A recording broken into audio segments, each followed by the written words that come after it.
My name is Ali, I'm a doctor and YouTuber, I'm Taymor, I'm a data scientist and writer, and you're listening to Not Overthinking. the weekly podcast where we think about happiness, creativity, and the human condition. That's fine, okay. Hello and welcome back to Not Overthinking. Taymor, how are you doing today? I'm doing alright, actually. It's now been 9 days since I've not left the house. Well, at all? Yeah. I went for a walk in the garden area a few days ago, but yeah, apart from that, I haven't left the house. You are truly an inspiration to us all. Yeah, and today I had takeaway for dinner, supporting my local businesses. I'm doing a great job over here, I think. No, man, I'm sure we all appreciate your service. Yeah. What about you? What have you been doing for the crisis? Well, I don't know, man. I've just been So I've just been on call. Friday, 13-hour shift. Saturday, 13-hour shift. Today, 13-hour shift, which is why we're recording this at like 9 p.m. at night. So basically, I'm gonna indulge myself a little bit, but there is a point to all of this. So Here we go. when I'm on these long ass shifts, pretty much it's a case of get up, have a shower, go to work, come home, sleep, and repeat the process. But because I've been getting home around like sort of 10:30ish, going straight to bed. And last night, I like literally was in bed by like 10 p.m. So I was like, right, I need to wake up at 6:30. I'm going to have 8 hours of sleep. So I spent half an hour reading on my Kindle, starting a new fiction series, which was great. And then as I started to drift off to sleep, I had the thought that, for the first time in 5 years, I'm going to be getting 8 hours of sleep tonight. And guess what happened overnight? The clocks freaking moved forward, which I had absolutely no idea about. So I woke up when my iPhone alarm went off at 6:30, thinking, wow, I feel so refreshed. I've had 8 hours of sleep. And then, I didn't even have a coffee in the morning because I was like, you know what? Who needs coffee? I've had my 8 hours of sleep. And I was completely fine in the morning. And then at lunchtime, I was sitting 2 meters away from one of my mates, Ruchira. And he was like, yeah, bro, so when the clocks turned back last night, that was really annoying. And I was like, you're shitting me. The clocks turned back. And everyone around me started laughing because I was like, oh my God, I can't believe I've been fooling myself into thinking I had 8 hours when actually I only had 7 hours. Oh. And so that made me realize that all of this whole sleep thing, I think it's all a myth. I think it's all a myth. I think it's all purely psychological. If you think you've got enough sleep, you probably got enough sleep. Yeah. And now it's a kind of, for the past few years, I've been thinking, I wonder if I can't fall asleep at night, instead, I should avoid looking at the clock. Yeah. Because then whatever happens, I can fool myself into thinking that I've had the right amount of sleep. Whereas if I know I've slept at 2 a.m. and had to get up at 6, it's like, oh, I'm operating on 4 hours. And so, that's a natural, yeah, I totally buy this. I think look, it's nice that everyone knows that they should get 8 hours of sleep or whatever, but now it's turned into this crazy thing where if you haven't got 8 hours, you feel like, oh no, woe is me, I'm really tired, kind of thing. Yeah, no, retweet that. Sorry, go on. I think the 8 hours thing is interesting because there was this thing I was reading the other day, which was what's the first thought that you have when you wake up in the morning? Probably that you didn't get enough sleep. What's your first thought that you have at lunchtime? Probably that you didn't get enough done in the morning. What's the first thought you have when you get back home from work? You think, oh damn, I've got to make dinner and do some emails, and therefore I'm not going to be present enough for my kids. And what's the first thought? and what's the last thought you have before going to bed? Damn, I didn't get enough done today. And I was like, oh crap. Even though I don't have kids, I can fully appreciate that sentiment. Yeah, that's like every day for me. Yeah. Yeah, I think it's particularly annoying for me these days because I know that I can make up for things on the weekend and I know that I can just make up for lost time at any point. And so I'll often work at less than optimum levels of productivity during the day because in my head, I kind of know that I can just work a bit later, or I'll do a bit more on Saturday, or I can do a bit more on Sunday. And I just kind of screw myself over by not being that productive all the time rather than just being really productive, working flat out and then chilling out a bit. Yeah, mate, this is Parkinson's law in action. If you've seen my latest video, which you probably haven't. I have not. But yeah, Parkinson's law, that work expands to fill the time that we allocate to it, of course. Yeah. So you giving yourself 7 days, times 24 hours to get your stuff done means you're never going to get your stuff done. Yeah, it's really bad. It's really bad. I think that's a big productivity opposite of boost for me. But I had an interesting moment. I think another anti-productivity thing that I just have been doing for many years now is that in my head, I kind of think that past 11 p.m. I just shouldn't do any work or something. I just think, well, no, it's time for bed. Like, even if I'm not particularly tired at 11 p.m., I might be like fully wide awake. I'll sort of mentally think, no, I can't be working this late, kind of thing. But recently, Okay, is that a problem? I don't know. I think there are definitely times when I'm fairly alert and awake and could be working. Like, no, I've done some late nights this week. But for example, on Friday night, so 2 days ago, the whole day I was kind of feeling like, I feel a bit burnt out or something. And I kind of decided to write the day off. Around like 7 p.m., I was like, all right, I'm not going to do any more work. Oh, the write-off principle. Yeah. You would have read about in one of my recent email newsletters. That's exactly where I got it from. So Nice. Excellent. Yeah. yeah. So Named after the famous German Franz Reithoff. that's good. Is that original? I'm actually working on a whole video about it. Yeah, because like, so on a complete tangent, I'm gonna take up your story. Like, make this about you. When I thought about the write-off of principle, I sort of spelt it Reitoff, and I kind of said in my email newsletter that it was named after some German dude, and so many people were like, "Oh, that's so interesting," and like a lot of people got the joke. I think most people got the joke, but it's sort of a very, I feel like it's a very British phrase that I'm going to write the day off. It's a write-off. Oh, okay. It's not the sort of thing that kind of a non-native British English speaker would immediately appreciate as a joke. And so I've been thinking it'll be worth doing a whole like kind of video called the Reithoff Principle about this German bootmaker from the 1850s called Franz Reithoff, and kind of like weaving this whole narrative about how one day he decided to take the day off work and how his principle has been like, propagated through the ages. That was just my little bit. What were you saying? Right. Good luck with the video. Thanks, man. I've heard that from you. Yeah, I wouldn't expect this to be one of the hits, but you should do it anyway. What I was saying was that, Friday 7 p.m. I was like, right, that's it. I'm not doing any more work. I need to like, I need some hedonism. And so I decided to watch a film, and I watched Knives Out. Oh, it was so good. Have you seen Knives Out? No, dude, so good, unbelievably good. And after the film, the film ended at like, I don't know, midnight, half 12 or something. And I felt quite alert. Like I was still on like the post-film buzz. And then like as the credits were rolling, this quote from, one of my transactional analysis books called I'm Okay, You're Okay. This quote just came into my head, and the quote is one of my Kindle highlights. The quote is, "What was once decided can be undecided." And that just like, like the credits were rolling. And for some reason, this phrase just came to me. And I was like, yeah, I'm undeciding it. This is not a write-off. And then I bashed out like an hour of really productive work from like, 1 a.m. to 2 a.m. And then I went to bed, and it was really great.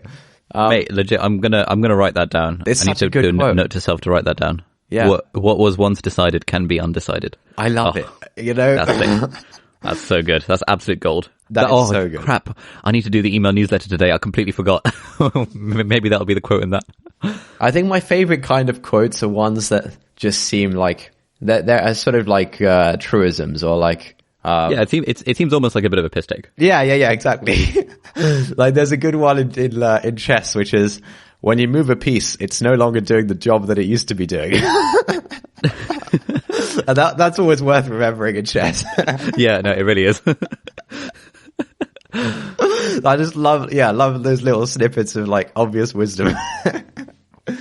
The one I really liked that you put on our one of our websites several years ago was a quote of the day: "If you're nice to people, people will think you're nice." Oh yeah, that's such a good one. That's so good. Oh man, I feel like we should do a podcast episode dedicated to our favorite truisms. Yeah, that would be good hashtag content. I've started compiling my favorite quotes and things in Rome, which we mentioned last week. I wonder if we mentioned it last week, did we? Yeah, and then someone tweeted me asking how to spell it. Oh, okay, cool.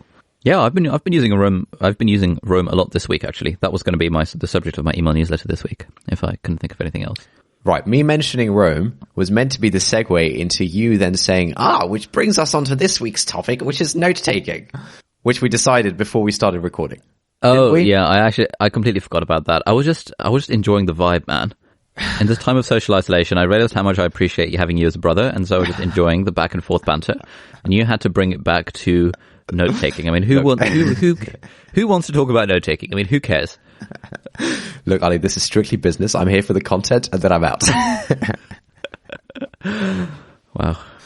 Wait, so are we doing note taking, or do you want to do something else? No, note taking's fine. Yeah. So I think this is worth talking about. So obviously, you and I have been into the whole personal knowledge management thing since like mid 2019. So a very, very long time. And I guess you and I have both sort of kind of casually been into personal knowledge management for, well, at least I've been into it for about a decade, just not really known that that was a thing and there was a whole kind of theory around it.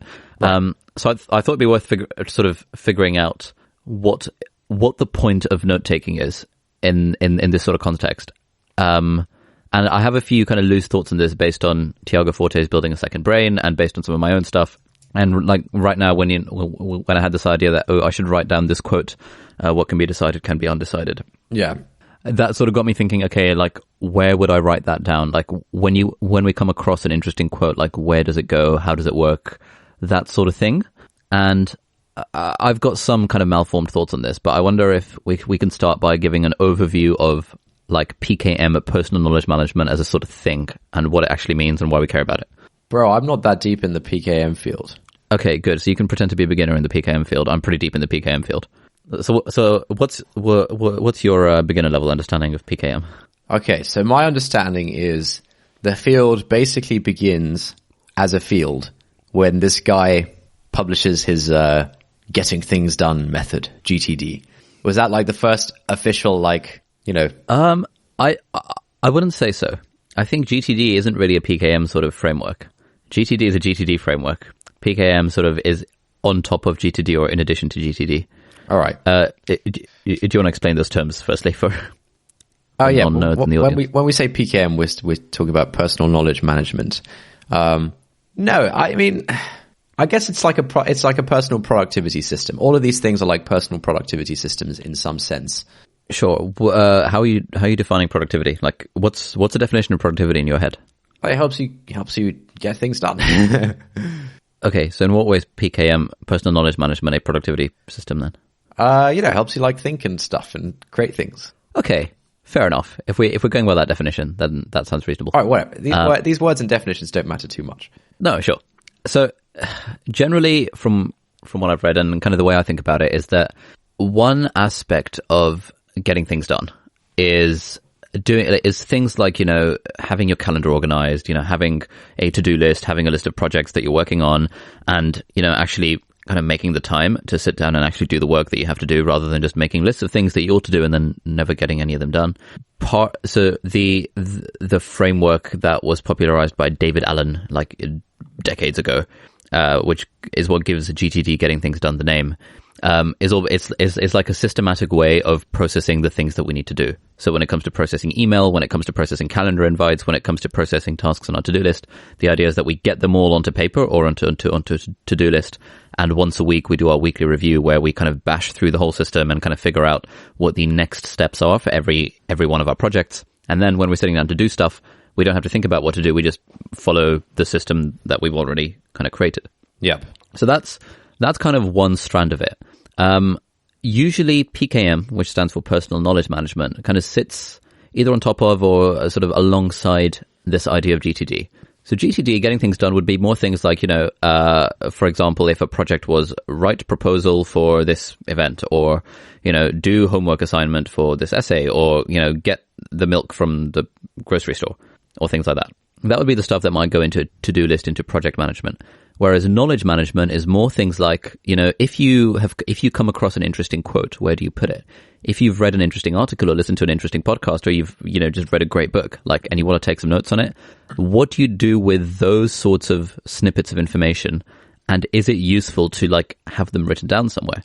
And that is sort of what PKM is about. It's about recognizing that we all have this kind of personal knowledge that we've gained through all the stuff that we've kind of read, watched, seen, listened to, etc.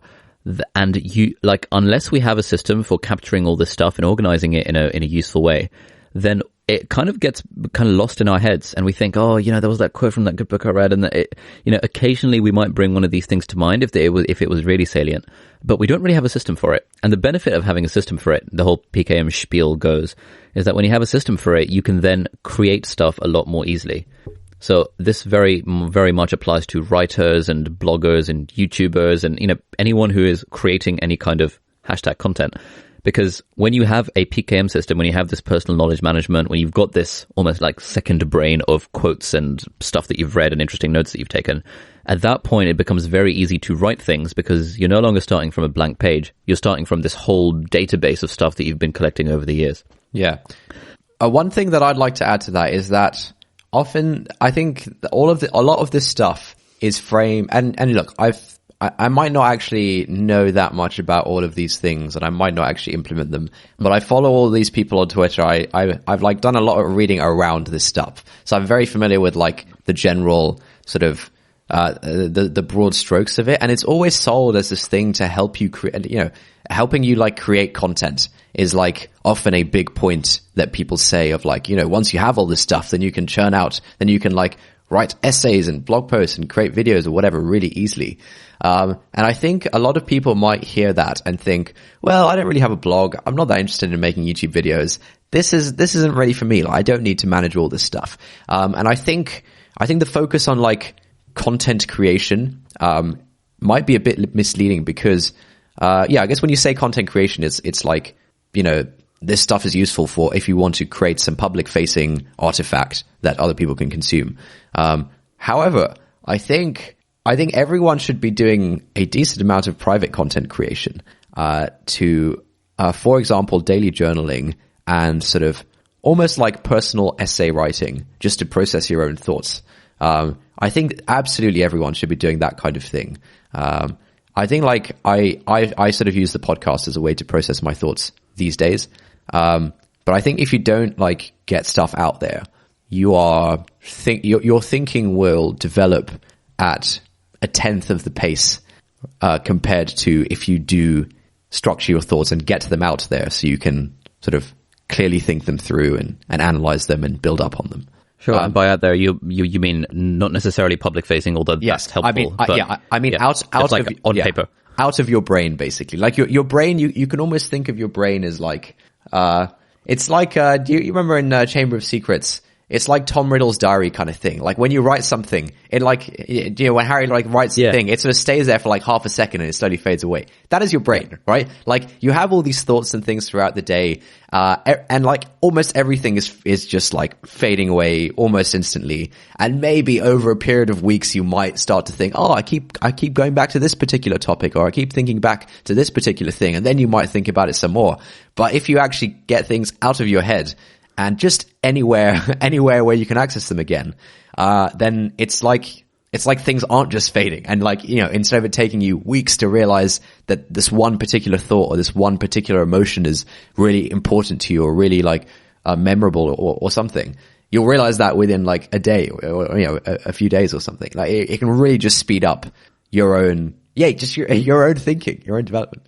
Yeah, no, I completely agree. I think like when I first started, back in 2016 when I first had the idea that I want to start a blog, like often the things that I would write about would be sort of ways of processing my own thoughts. Like one of the pieces that kind of writing it really helped me, and I say pieces which sounds super pretentious, I just mean like random ass blog post.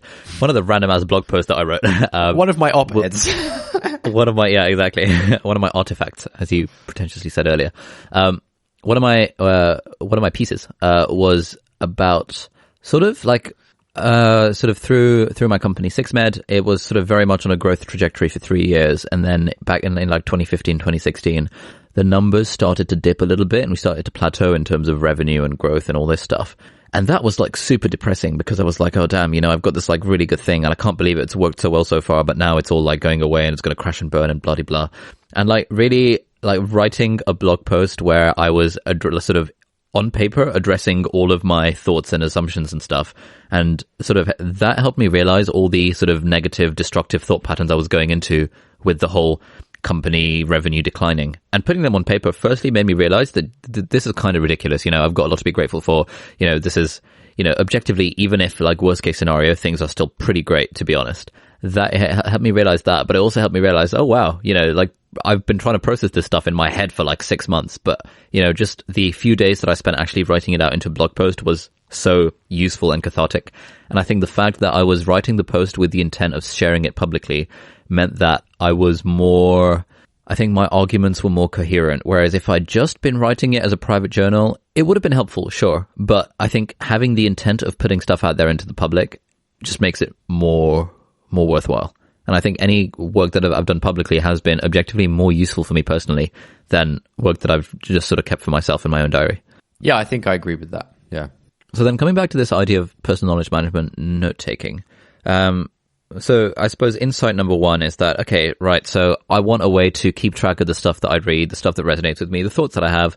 And then the next step is, I think, trying to build a system around this, because just having that thought isn't enough. Like me thinking, oh, I should write down that quote that Tamer gave me, and writing it on a scrap of paper or some notepad that I happen to have on me that I'm just going to forget about. That's as likely to fade away as Tom Riddle's diary, words written in Tom Riddle's diary. So I think building a sort of system for this that, almost a one-stop shop, someone like Tiago Forte would call this a second brain, a one-stop shop where you can just chuck all of this stuff and that it'll be there when you need to access it again. I think that's kind of the point of the whole taking notes thing. Yeah, exactly. And so I'd be curious to hear what sort of experiences you've been having with Roam, and if you can give kind of us an introduction to Roam as you see it.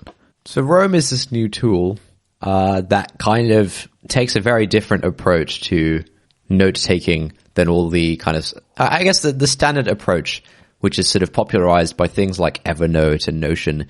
It's kind of that, notes live inside a document, and documents can have links to other documents. So you kind of, So for example, with Evernote, it would mirror an actual physical filing system. Like you would have notebooks, and within a notebook you would have a note, and each notebook would be categorized by, a notebook for family, a notebook for home, a notebook for my YouTube channel, and within each notebook you would have notes, and within each note you can have like subsections. So a very sort of linear, hierarchical sort of structure. Yeah. This sort of nested structure, a tree, if you've studied much maths. That's kind of the classical approach. And Wait, what does maths have to do with trees? Sorry? What does maths have to do with trees? Oh, mate, there's this is an aside, but I think graph theory should be taught in schools. I think it's like the most accessible piece of good, actual mathematics that there exists. What the hell is graph theory?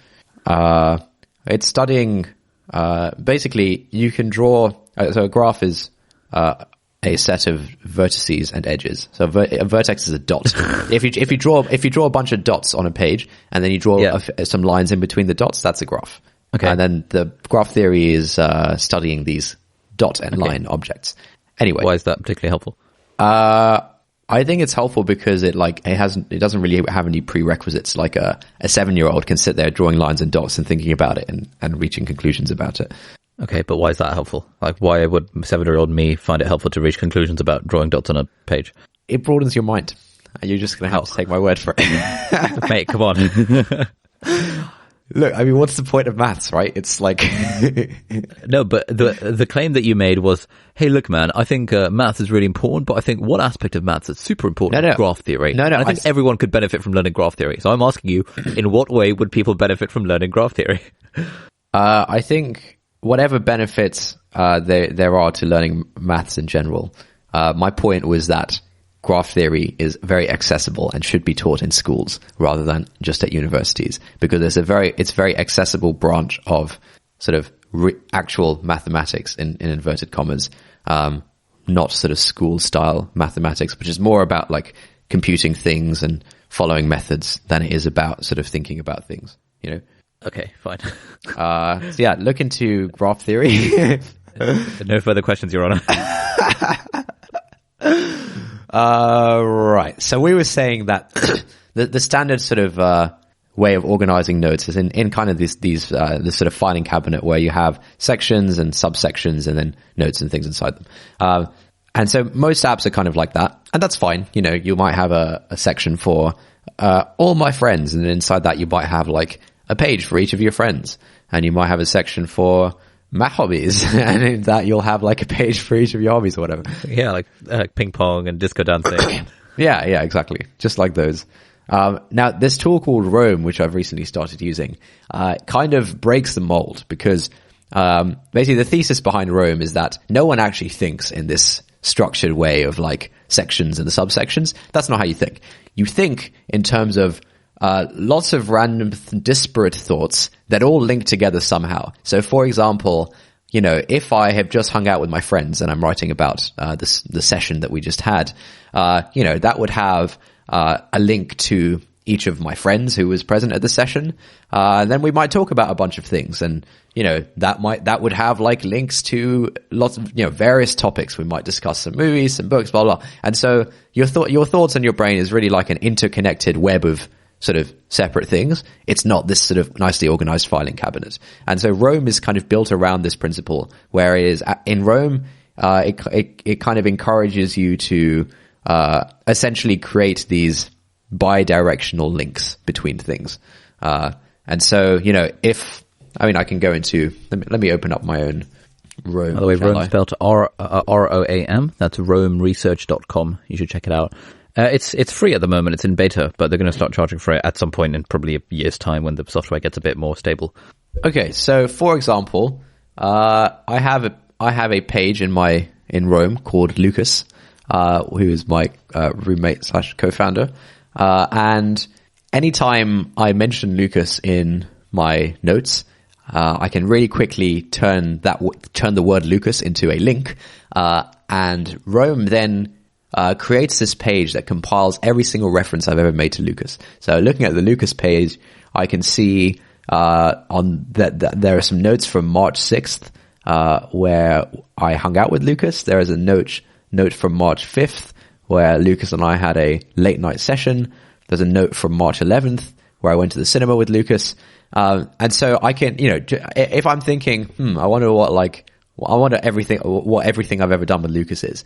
Roam just generates this page for you automatically. Whereas in the standard sort of process, I would have had to know beforehand, before I write anything, I would have had to know that if I ever want to see a list of things I've done with Lucas, I need to put them all inside the Lucas folder.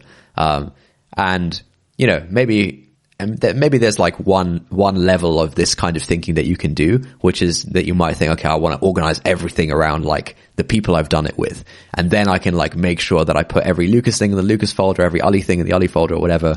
But if there's another kind of concept that I think is meaningful, maybe like a topic that I might have discussed with someone or read about or something, it's very hard to manage that. Whereas in Roam, everything can be a link, everything links together. You can always see all the references to almost anything you've ever written about. Okay, yeah, cool. And so why have you found this valuable so far in the sort of couple of weeks that you've been playing around with it? I think it's valuable because, so I think most of the gains are going to come slightly further down the line. I think the gains will really start to happen in the medium to long term when you have this like interconnected web of knowledge that you've developed. However, one of my big problems with other note-taking systems, and over the past few years, I've tried to adopt many of them. I was using Notion for a bit, my issue was that like I'd always try and organize. I'd always set out with like a way of organizing it, and I'd be like, okay, these are my folders, these are my like sections, and this is how I'm going to like do stuff. But then inevitably I think I'd get too bogged down into like, I have to like lay out everything in this proper order. And there's like a decent amount of overhead involved in doing that. Whereas in Roam, there's no overhead at all. You open the app, you just start writing, and it's like you sort of organize as you write rather than knowing the organization before you write. And so it's just like much more frictionless. I can just go there, start bashing out some stuff, and a few weeks or a few months from now, I will have this amazing sort of resource. Yeah, I broadly agree with everything you said. So I started kind of using it. I sort of dabbled with Roam around about January time. Then I started using it properly, I think, about sort of 10 days ago. And every day I've been sort of writing in the daily note, because the way Roam is organized is that every day it gives you a blank page called your daily note, which is tagged with the day's day. And you just start writing whatever. And if a particular link comes, then you can turn it into a bi-directional link. So you can link to the page, and if you want, you can go into the page. You can just keep writing on the same page. Blah blah blah. It's kind of hard to describe. You should definitely check it out. But basically, the idea is that each day you sort of write something. And so what I've been doing when I've been at work or when I've been at home is every day I've sort of been writing, just sort of getting random thoughts out onto the screen. And for example, this is now the default place where if, for example, I come across an interesting quote, I will just sort of write it in my daily note and, tag it with quote or something like that. Or, tag it with productivity or, motivation or discipline or like whatever topic is relevant to the quote, because I know that that quote is going to disappear from my brain. But when it next comes to me coming across the topic of productivity or, a book that I'm reading called How to Take Smart Notes, or for example, a podcast that I listen to, when that next surfaces, however far down the line that will be, I know there's going to be that linked reference to the quote that I've put in there today. So sort of as you said, it's very much a resource that develops over time, where in a way the knowledge compounds, and the more you can kind of do this over time, the more valuable it'll be in the long term. I'm viewing it very much from a sense of that, this helps me with content creation. I think what people like Tiago would argue is that in a way, everyone is a content creator. Like even if you're saying, well, I don't have a blog, I have no intention of setting up a blog, which I think personally is misguided. I think everyone should have a blog. Even if you're saying I'm never going to start a podcast or a YouTube channel, whatever, that's fine. Okay. But, whether you're a student or whether you're at work, like you are going to have to be creating some sort of content in some sort of way.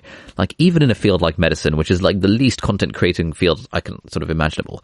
We still have to do presentations and publications and audits and things. And you always get people complaining that, oh man, we had these really good teaching sessions, but I can't remember where my notes for that were. I just sort of wrote some things down and they just disappeared. And now I need to make this presentation on this thing. And you just sort of, it becomes a real struggle. Whereas having an effective personal knowledge management system means that, when it comes to creating that presentation or doing that or writing that paper or writing that essay, whatever, things become so easy to put together because you've literally collected all the interesting things that have ever resonated with you for your whole life. Yeah. Yeah. I read a good tweet recently that sort of sums this up nicely, which I think the tweet was something along the lines of, the more senior you get in any profession, the more your job title becomes professional writer. Which is basically try to say that basically every field, as you work your way up in basically anything, more and more your job will be sort of writing things and communicating things to other people. And so everyone should be investing in writing. And the way to invest in writing is to invest in your own ideas and your own thinking. And the way to do that is to manage your knowledge. Oh, that's a really good way of thinking about it. The more, as you ascend in any field, your job becomes more about writing.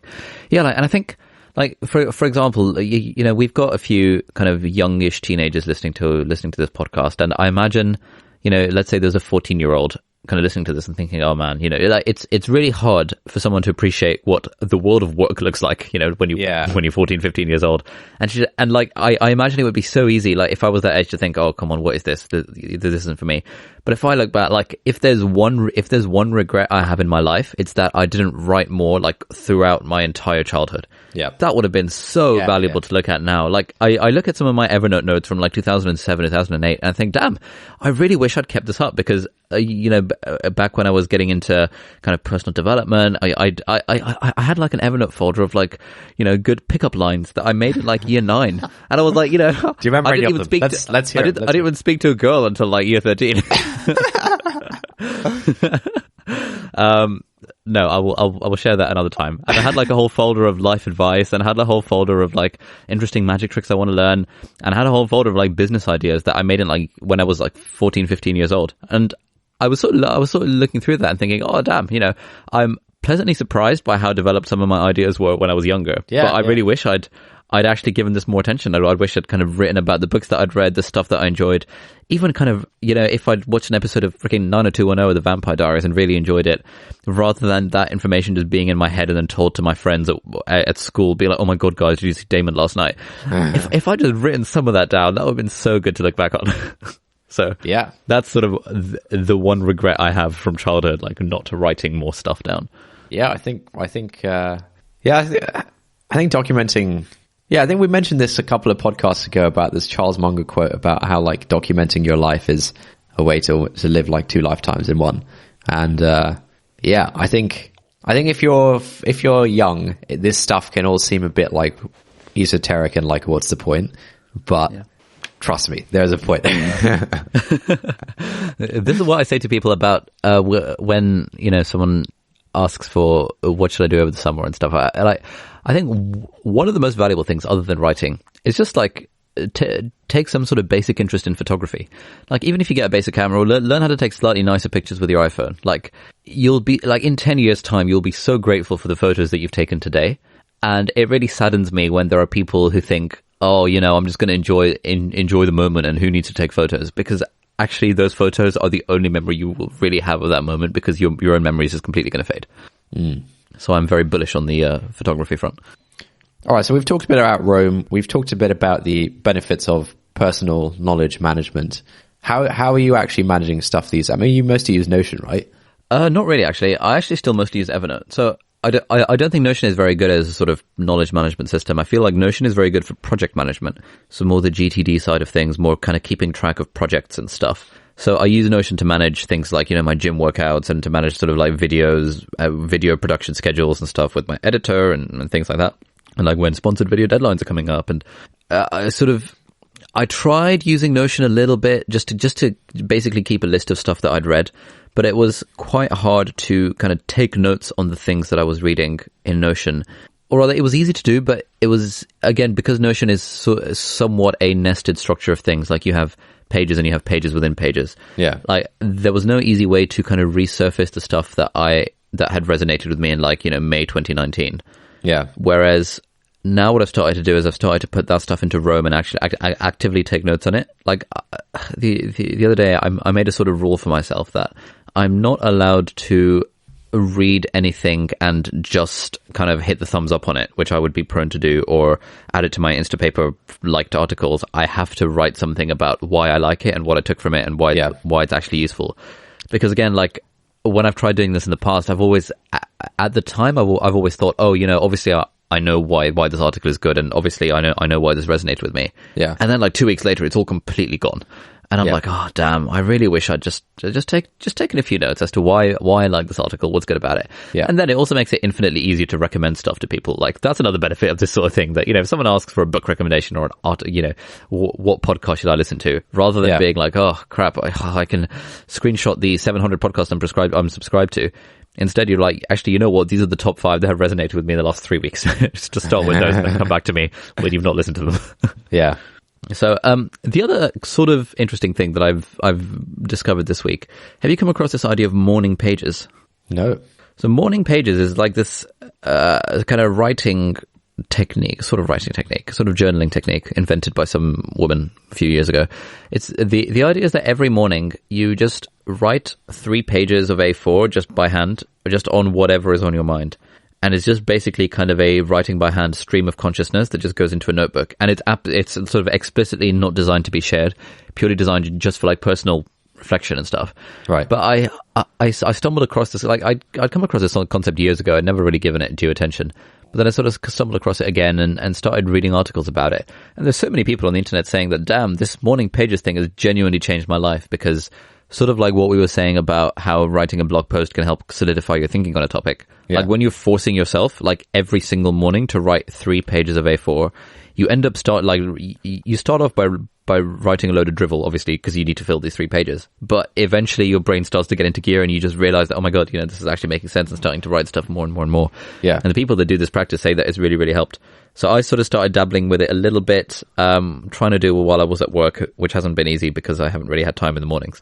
But it's something that I've started looking a lot into. And now on my daily note in Rome, the first thing that I write each day isn't anything structured. It's literally just whatever's on my mind. And I just start typing as if I'm doing this morning pages just kind of typed out on Rome.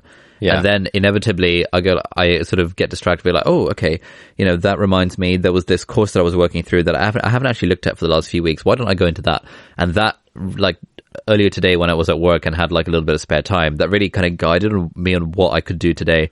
And I made a few kind of breakthroughs in working through this online course, which I just wouldn't have had the thought to go through that had I not just been kind of writing whatever was on my mind. So I think the concept of it, just kind of sitting down each morning and just kind of writing out or typing out whatever, I think that's quite useful, and that's something I'm kind of playing around with a lot more. Yeah, I've heard this is great. A morning writing practice, basically. Yeah, for a long time I've thought, I actually had this. I had this for like a few months at various points. Yeah. Damn. But yeah, I sort of fell out of the habit. But yeah, I should get back into it. Because like, yeah, you can just do it over breakfast for like 15, 20 minutes or something. Just write stuff. Yeah. The other thing I tried doing this week, I don't know if I told you last week, I decided to do an experiment where I was going to wake up at 5 a.m. each day. Oh, God. Was that for a YouTube video?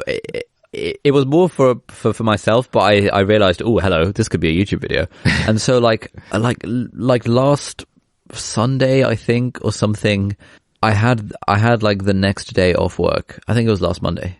And I thought, you know what? It's 11 p.m. now. Tomorrow I'm going to wake up at 5. And so I literally sat down and recorded a video of myself being like, right, guys, we're starting this experiment. Tomorrow I'm going to wake up at 5. And I woke up the next day at 5, and I did like a work at home. Like I was following the Reddit bodyweight routine home workout thing. And I was like, oh man, this feels so good. And the next morning, the alarm went off at 5, and I was like, oh, I'm just gonna lie in bed for a little bit on my phone. And then next thing I knew, it was like 7:45. I was like, oh, no, why did this happen? Yeah. Then I was like, oh, well, I've screwed it up once. There's no point doing it now. Yeah. But I sort of had in my head, I had this moment of like, oh my God, it would be amazing if I can wake up at 5 every day. Every other day, I can do this bodyweight workout to keep myself fit during this isolation stuff. And every other day, I can have a coffee and do some morning pages and writing in the morning. I was like, oh, this would be so good if I could do this. And then no, it just completely got destroyed. But I need to obviously dress that up as a productivity guru and kind of make a video about how I did it and stuff once I actually get around to doing it. Yeah, look, I've had the same thing as well. Usually if I travel anywhere eastwards, then when I come back, then I'm like slightly jet lagged. And so I wake up really early, and it's amazing for the first few days. Like I remember a couple of years ago, I went to like China and stuff, and like when I came back, I was getting up at like 5 a.m. or something, and it was unbelievable. I was so psyched. But then like, okay, basically I've thought long and hard about like, why is this so difficult to do? I'll tell you the reason why it's so difficult to do. It's difficult to do because it requires you to opt out of other parts of society. And those other parts of society are things like hanging out with David Dobrik vlogs at 2 in the morning. Yeah, there are things like that, and then there are things like hanging out with your friends until like slightly past your bedtime. Like if you want to do the whole 5 o'clock thing, your bedtime's now like 10 p.m. Your bedtime is like 10 or 9 p.m. And then at that point, it's like, okay, you can keep that up for a few days. And then you decide to have dinner with your friends one evening, and all of a sudden, like, you're halfway through dinner, it's 9 p.m., and it's like, okay, well, I guess I can't get up at 5 tomorrow. I don't know, maybe you can just, like, force yourself. But I think the cost is that everyone else is playing by slightly different rules, and that will, like, screw you over unless you're extremely, sort of strict about it. So, I don't know, like, I think it's really hard to do that sort of thing when you're, for example, at university where, it's so random, and like, on any random day you could end up having a chill until 4 o'clock in the morning. Yeah. But I think when you're working and you've got yourself into this routine, especially given that on most weekdays, most people have work the following day, like, at least for me, like, I actually don't have a lot of stuff sort of, on a lot of evenings where I physically can't sleep, or I have to opt out of stuff to sleep by 10, half 10. Like, it's something that I could very feasibly do. And I remember when I was on my psychiatry placement for the first 4 months of sort of between August and December this last year, because I'd be starting work at 9 a.m. rather than at 8 a.m., it meant that I could actually wake up at 6:30, go to the gym, get to the gym by 7, do gym from 7 till 8, and then drive to work from 8 till 9. And on the days where I was doing that fairly regularly, like three times a week. And I just felt so great. And like, everything about life was just fantastic. Yeah. Because I had that discipline to be like, I'm going to wake up at 6:30 and I'm just going to sleep at like 10:30 every night. Yeah. And that was like a really good system. So I really want to try and build something like that, just not make it dependent on. Okay. So. Yeah. Sorry. I think I took my AirPods, my professional AirPods out of my ears accidentally. Oh, yeah. Wait, can you hear me? Can you hear me? I can't hear you. You aren't talking. Wait. Dude, why do you sound muted? Hello? Can you hear me? No, I can't hear you. Why can't you hear me? Why can't you hear me? Right, I'm going to call you. Right, can you hear me? Oh, I can hear you now. We're back. I actually don't remember what I was saying, but that's a good place to end that particular train of thought. Wait, just give me a second here. We are we're recording this basically remotely thanks to What? social distancing. Yeah, we were basically, before we got disconnected, we were basically talking about why it's hard to stick to, basically that like in the periods, and I totally agree, in the periods where we both had the sort of strict discipline to wake up early, do, work out in the morning, like do that kind of thing and then go to bed early. Like it's honestly been very happy times in my life, even if I'm sacrificing other things. But it is just hard to stick to. But I think the whole quarantine thing is like a great, like there is no excuse for not being able to pull this off when you're quarantined. But like for some reason, I think it's the quarantine is kind of screwing with everyone's routines, because like there's like tons of memes about how like people are like sleeping at 4 a.m. for some reason. You get up, you shower at like 3 p.m. You have like breakfast food for dinner. Like everyone's routine is like out of whack. But I think like the next couple of months, and it's looking like it's going to be a few months of this. It's a perfect opportunity to sort that part of your life out, and then maybe you'll be able to keep it up afterwards. The other thing that I think this is a perfect opportunity for is to learn how to cook. And today I took my first steps in doing that. Congrats. And this was aided by Rome. Rome has a to-dos feature. And so I think a few days ago I was thinking, all right, I really need to learn how to cook. But I was like in the middle of something. And I thought, okay, I'll go into Rome. I'll just make a to-do for Sunday. I basically designate Sunday as my like day to sort out my life. And so usually during the week, I'll add a bunch of to-dos on Sunday, which would be like, sort out my finances, like do this thing, look into this thing. One of my to-dos today was, figure out my plan for cooking. And this morning I was on my phone in bed, and what I did was I downloaded a PDF of the 4-Hour Chef, which is, Tim Ferriss's How to Cook book. Tried to buy it on Kindle. It's not on Kindle in English. It's on Kindle in German though, for some reason. Anyway, PDF of 4-Hour Chef. Started going through that. And then I made my first ever dish, which was scrambled eggs. Scrambled eggs with some spices. With spices. Nice. Yes. Have you done it as well? I had that phase about 4 years ago. Okay. The 4-hour chef phase. How's it going to play out? Tell me how it plays out. Here's how it's going to play out. You're going to be super inspired. You're going to think, you know what? The scrambled egg thing is great. I love the idea of not measuring things. I love the idea of using one finger pinch, 2 finger pinches, 3 finger pinches. I love the spice combinations. I can make Mediterranean scrambled eggs. This is amazing. You're going to make scrambled eggs for the first 2 or 3 days. And then you're going to be like, okay, cool. Right. Tim, thank you very much for teaching me about scrambled eggs. What's the next thing that I can get? And then he's going to say that the most important thing to have in your kitchen is a Dutch oven. You're going to be like, what the hell is a Dutch oven? You're going to Google Dutch oven. Yeah, I remember seeing, he's mentioned the Dutch oven already, yeah. You're going to realize that Dutch oven is like something, I feel like it's something that it must have some sort of different name in the UK. It's basically kind of a big, deep casserole dish. Then you're going to think, oh damn, I don't have one of those. Then you're going to be like, all right, Tim, what recipes you got in this cookbook? The very first recipe that you're going to see in this cookbook. Braised lamb shank. Exactly. You're going to be like, dude, Tim, I just want something that I can freaking make by myself that I can just eat to teach me how to cook. And you're telling me I need to do a braised lamb shank. Like, what does braised mean? What does shank mean? I don't even know where you get a braised lamb shank from. And then it's all going to go downhill. That's basically the trajectory. Okay, let me tell you why I don't think that'll actually happen. I think when you approached the book 4 years ago, whatever it was, you were approaching it with the thinking of like, look, I just need to learn some recipes that I can cook so I can like cook for myself. That is actively not the approach I care about. I don't care about learning random recipes. I care about learning the principles of how cooking works. I actually don't give a toss about the recipes that much. Okay, no, I agree. I care about the principles. Fine. I also didn't give a toss about the recipe. I also cared about the principles, but I don't know. Like, so why don't you cook the stupid lamb shank? Just buy a braised oven. How hard could it possibly be? It's obviously a braised oven. What is it called? A Dutch oven. Buy a French oven. The reason I went off the rails about the whole cooking thing was, like a few times I did use the principles, and I made like a super nice spaghetti bolognese and stuff like from scratch and cooked for people and things.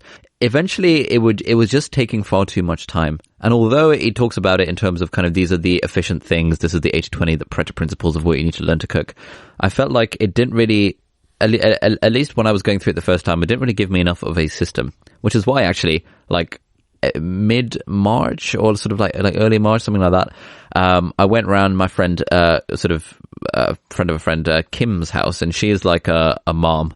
and like a business coach, entrepreneur type person. And every week she does sort of meal prep for her family of 4 and just like cooks like healthy, efficient meals. And she's like big on the whole productivity thing. So she was like, oh man, you know, I got to teach you this method. And so we arranged a date to get together and basically sort of spent a whole day she teaching me how to cook, but like the principles and like sort of the very basics of what you need to have in your kitchen, what you need to have in your pantry at all times. These are some basic dishes that you can put together. This is how you mix and match stuff. Yeah.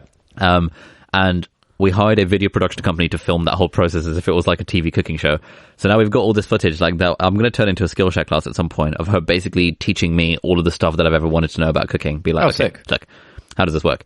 And kind of since doing that and having basically that whole day of kind of one-to-one tuition on how to cook, I now feel a lot more like that it now makes a lot more sense. And it's actually so simple, and it's so simple, but like at least at home, unless something's changed very recently, we just don't really follow the principles that much. Like I feel like in most Asian households, it's a case of you have a carb like rice and you have your chicken curry and that's it.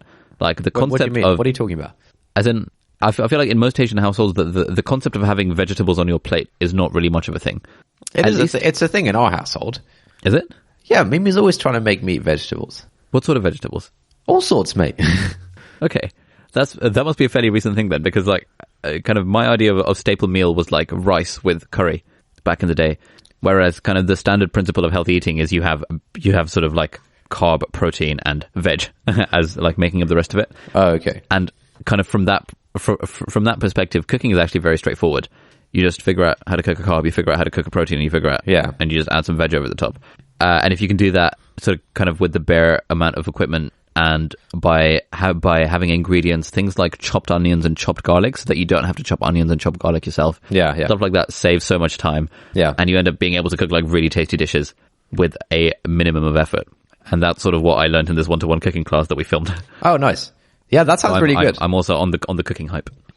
Yeah, I was thinking. I was thinking of messaging you this morning because I swear Ali's been through this phase. Like he can just tell me what the right book is for this. And then I remembered the 4 Hour Chef, and I was like, okay, that's the right book.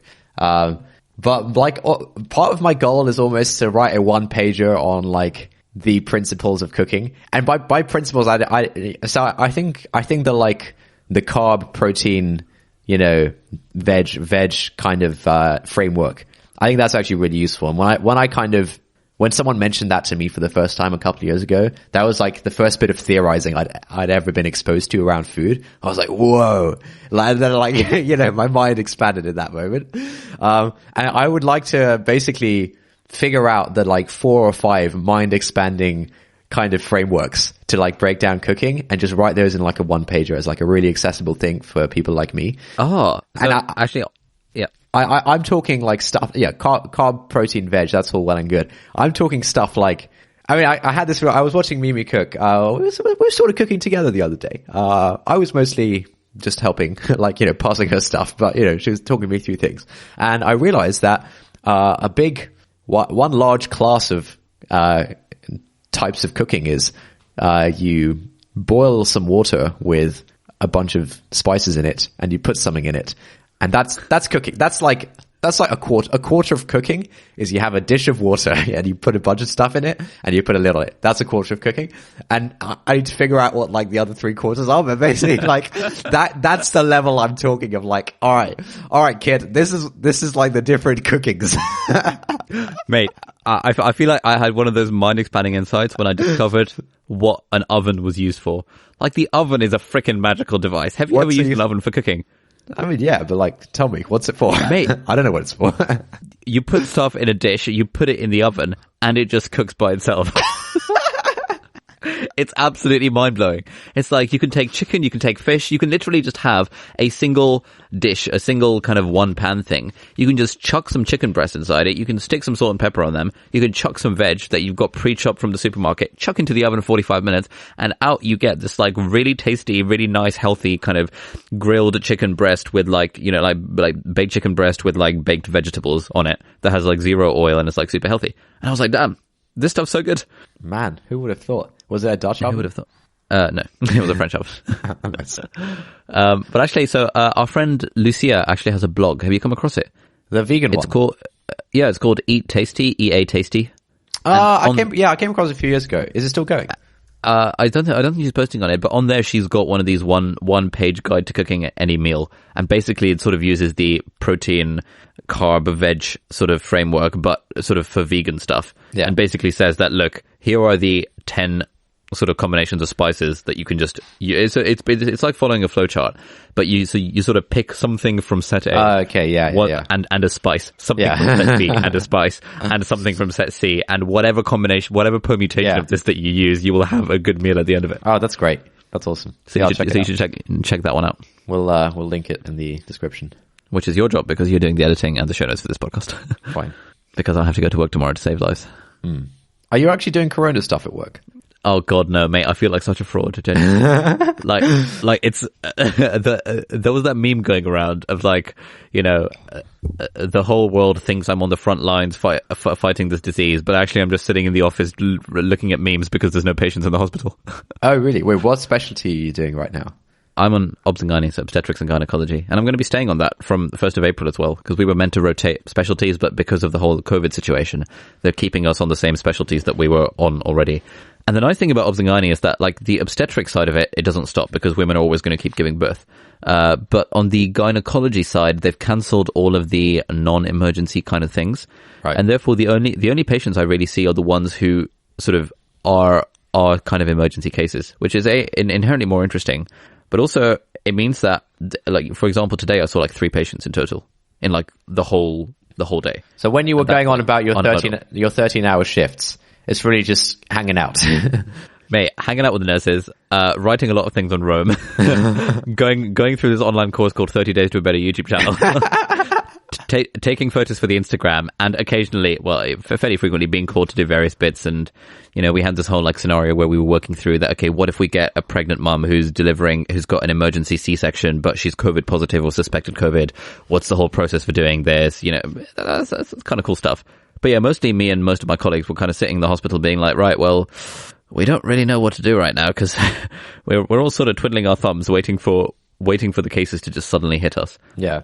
But all the estimate. But I think this is good because it means that at least in our hospital we are sort of prepared. Like, stuff is happening in advance of the need, so that when the need strikes, like when the suspected cases of COVID really start getting through the front door, at that point we'll already have the capacity to deal with it rather than having to scramble to make the capacity to deal with it. Yeah. So basically for the last few days I've just been kind of typing stuff on Rome on the 12.9 inch iPad Pro that I'm in the process of reviewing to figure out whether 11 inches is better than 12.9. I think it's how you use it that matters. Really? Yeah, no, I agree. I've been trying to think of a good excuse to buy the new iPad, but given that I no longer leave the house, it's proving difficult.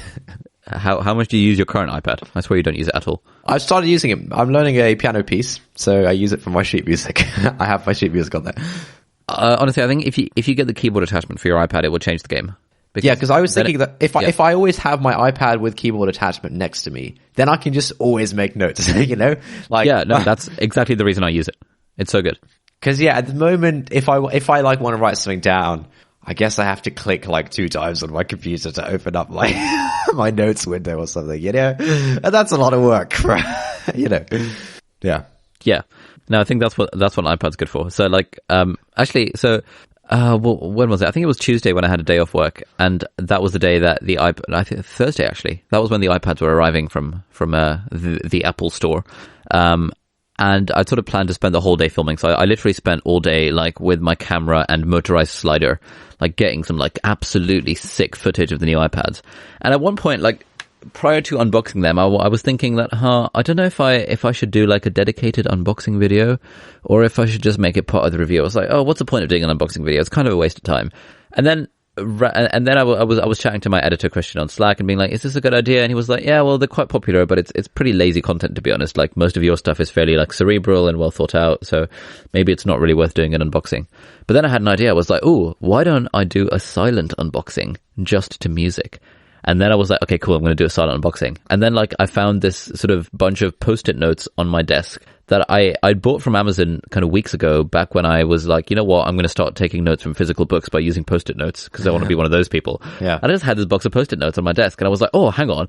And then something in my brain put two and two together, and I was like, oh my God, I can do a silent unboxing of this iPad using the overhead camera and narrating it just with Post-it notes. Oh, nice. And so, like, in about 10 minutes, I unboxed the iPad, narrated it with Post-it notes, sent that footage to my editor, Christian, in Romania. And within, like, an hour, he'd put together this really nice edit, like 3-minute edit of unboxing the iPad Pros, which are like this really sort of like hip sort of music track. I don't know how to describe it, but it was not the sort of music I normally listen to. And it was a really good video. It was really aesthetically pleasing, and it did really well on the analytics, and loads of people were commenting about how amazing the editing was.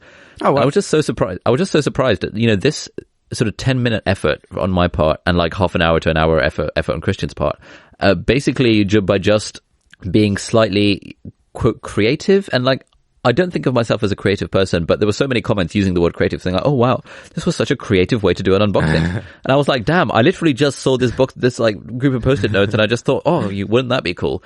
And then that sort of got me thinking that, you know, what is creativity after all? Like, you know, our tagline for this freaking podcast is happiness, creativity, the human condition. But I feel like we never really talk about creativity and what it means. Yeah, not explicitly. And like, there's all sorts of stuff that I've been reading about how creativity is just being able to put things together in any sort of way. Yeah. And there's no such thing as originality, basically. Like, everything is a remix. You know, there's a nice quote from Pat Flynn, which is, there are no unique messages, only unique messengers. Yeah. I was like, and when I heard that, I was like, oh damn, yeah, that's what I've been trying to preach for years, because I think anyone struggling in this whole, like, oh, you know, I want to make YouTube videos, but everything's saturated. Or I want to start a blog, but I don't know what to write about. You know, one thing that holds you back is thinking that you have to be original. Yeah. Whereas it's all a complete myth. And I was really surprised by how well this kind of video did, despite the minimum amount of effort that went into it, just because I, you know, thought I'd do something a little bit different. The point of the story was to bring up the discussion about creativity, not to toot my own trumpet. But then later, and another interesting life lesson from this day of filming. So I spent all day filming all this like B-roll for the iPad video, just like getting like really good close-up shots of the camera and everything. Yeah. At the end of the day, it was like 10 p.m. and I was like, oh, okay, right. I now need to film the actual review of the iPad. And a big part of me was thinking, oh, you know what? It's fine. Screw it. I'll just, you know, I'm working for the next 4 days. I'll do it next Wednesday or something. But then I was like, no, you know, this is like, because with tech reviews, you kind of have to get them out in a timely fashion, because if you wait too long, then no one's going to care about the product anymore. And so I kind of put a script together using... Why does that keep... Bro, why do you keep disconnecting? What's going on? I think if you press the professional AirPods too hard, it like disconnects from whatever call you're doing. Oh. Anyway, so I wrote out a script using Roam, because I'd already been taking notes on the iPad kind of throughout the day using Roam, and it was just like very easy to put everything together. And I just kind of said the script on camera, sent it to Christian, and then literally by the next day he'd sorted out this video, which was really good. And then we uploaded it like yesterday, and it shot up to number 1 in my sort of last 10 videos, and it's like it's done like 100,000 views in 24 hours. Oh, nice. Where normally my videos would do between 40 and 60,000 views in 24 hours. Yeah. And it's just done so well, and it was all based on this sort of last half an hour of the day where I was like, you know, part of me was really tired. I was like, oh, I could just sleep, but the other part of me was like, no, I just need to churn this out. Yeah, and it just went so well, and that was like another kind of data point in this idea that if you just add a little bit more effort at the end of the day, or to the thing that you're doing, it can have some very good results. So that was the little message that I thought I'd share. Yeah, I think that's absolutely true, and yeah, it's weird that like. I've had the same experience so many times where some random thing that I just decide to do almost on a whim right at the end of the day turns out to be like really important or really, really pivotal. I remember when I was writing my fourth year dissertation, it was like quite late at night. I was like, oh, I have this idea for how to like derive some new stuff. But it's kind of late, and then I was like, whatever, let's just do it. And then I like bashed it out in like it was almost like divine inspiration. Like the maths just came to me, man. And like it took my dissertation to the next level. And then there have been like, other times where like for some reason I would just, something would hit me, really late at night or something. And I'd just like start writing a blog post about something, and it would turn out to be something really worthwhile. And some of my best thoughts have kind of come out of, like, let's just bash this thing out quickly. And, it always leads somewhere. Nice. Yeah. So like, on that note, like I often have good thoughts while I'm lying in bed. And I always think, because I no longer have my phone in bed because I know, keep the that's phone the across worst, the thing yeah. for me. I think, I need to have a way to write these things down. And then like randomly the other day, I just came across something while looking into this PKM stuff saying, just always keep an analog notebook on your bedside table. And I was like, oh, that's the solution. It would be so easy because I've got a bedside table lamp. Yeah. I could literally just have a notebook in bed so that I could just write stuff down. And like after this recording, I'm going to bring a notebook and just put it on my bedside table because that will just always be there. Well, the issue is that it's dark, right? Oh, I guess you have a lamp. I don't really have a lamp right next to my bed. A bedside lamp is also enormously helpful. It's a very high measure purchase that you could get. Interesting. All right, I'll be getting one of those. Nice. Shall we wrap this up? I think we had better do that. It's been gone on for a while. Why don't we read a review to end things this week? We've now had 1,229 ratings on the podcast store, so thank you to everyone who's rated. And this review comes from Charlie Thax in Australia. Hello, Charlie. Charlie says, "This is honestly the only podcast I've ever listened to and ever planning on listening to." Love it. I've really enjoyed your YouTube videos for a while, Ali. Okay. But it's great to see you talk more informally about your interests and ideas here. Your brother is fantastic. He loves challenging you and does it pretty damn well, so hats off to him. You are both inspirational dudes. Keep it up. Thanks a lot, Charlie. Really appreciate it. Aww, you should so nice. probably check out some other podcasts too, but I appreciate the sentiment. Good stuff. All right. Any kind of insight of the week? I feel we talked about a few insights. We've talked about plenty of insights. Cool. Let's call it a day. You can edit this, do the show notes then, and I will fall asleep and wake up tomorrow to save some more lives or twiddle my thumb, which is what I've been doing for the last week. All right. I guess I'll chat to you in a few days. Cool. Night-night. All right. That's it for this week. Thank you for listening. If you like this episode, please leave us a review on Apple Podcasts or on the Apple Podcasts website if you're not using an iPhone. There's a link in the show notes. If you've got any thoughts on this episode or any ideas for new podcast topics, we'd love to get an audio message from you with your conundrum, question, or just anything that we could discuss. Yeah, if you're up for having your voice played on the podcast and your question being the springboard for our discussion, email us an audio file MP3 or voice note to hi@notoverthinking.com. If you've got thoughts but you'd rather not have your voice played publicly, that's fine as well. Tweet or DM us at NOverthinking on Twitter, please. Thanks again for listening, and we'll see you next time.